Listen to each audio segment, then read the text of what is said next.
سابقہ ریکارڈ کی طرح منگل کا دن بھی گزر گیا سارا. خان صاحب کی بہنوں کو ان سے ملنے نہیں دیا گیا, ان کی فیملی کے کسی ممبر کو ملنے نہیں دیا گیا.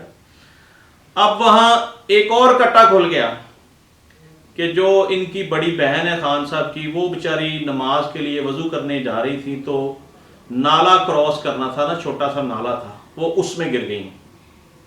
اب کوئی کہے کہ ان کو کسی نے دھکا دیا ہے, ایک نیا پنڈورا باکس کھل جائے گا.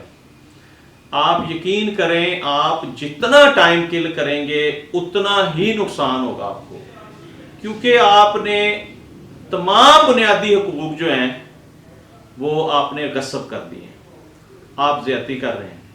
ملاقاتوں کا شیڈول جاری کریں, فیملی ممبرز کو ملنے دیں, اس کے ساتھ ساتھ ان کا پراپر علاج وہ جہاں سے کرانا چاہتے ہیں الشفا ہاسپٹل اسلام آباد سے کروانے دیں.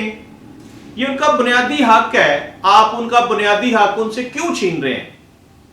بارہ ناظرین, افسوس کی بات یہ ہے کہ کچھ لوگ یہ سمجھ رہے ہیں نا کہ عمران خان رہا ہو جائے گا. میں آپ کو کھلی بات بتا دوں, جب تک یہ حکومت اور یہ سیٹ اپ چل رہا ہے نا, خان کی رہائی بھول جائیں آپ, کیونکہ انہیں یہ واضح نظر آ رہا ہے موجودہ سیٹ اپ کو کہ اگر خان کو ہم نے چھوڑ دیا تو پھر ہمیں وہ نہیں چھوڑے گا, بھلے وہ ان کو کچھ بھی نہ کہے. اس کے ساتھ ساتھ میں آپ کو ایک چیز اور بتا دوں ناظرین, موجودہ سیٹ اپ کو لپیٹنے کی تیاریاں کمپلیٹ کر لی گئی ہیں. اب آپ بڑے حیران ہوں گے کہ یہ کیسی خبر ہے. ہاں جی, یہ ایک ایسی خبر ہے جو اقتدار کے ایوانوں کو ہلا کر رکھ دے گی. اندر کھاتے ناظرین پورے سیٹ اپ کی فائلیں بن گئی ہیں, کیونکہ آپ کو پتہ ہے موجودہ سیٹ اپ جو ہے, یہ دونوں جماعتیں کرپشن کا گڑھ ہیں, سابقہ ہسٹری ساری خراب ہے.